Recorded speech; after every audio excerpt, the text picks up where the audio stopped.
Hi guys, today we are going to learn how to remove the last name or surname from our Facebook profile.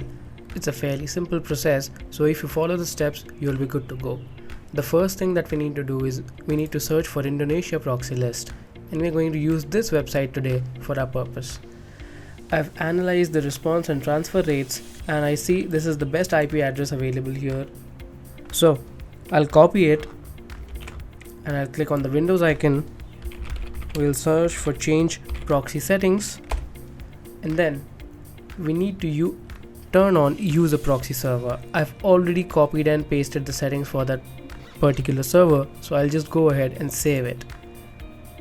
As you can see, the port number is 8081, the same as mentioned in the website. So once we save the proxy settings, we're going to go ahead and onto our Facebook profile page and just click on refresh.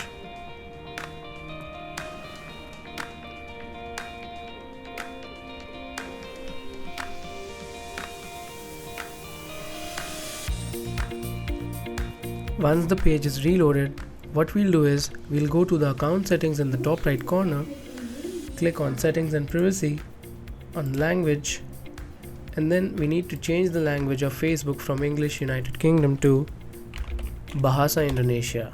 We'll click on save changes right here. So now the language has changed to Bahasa Indonesia. The next steps are very simple. We'll just click on the first icon on the top here,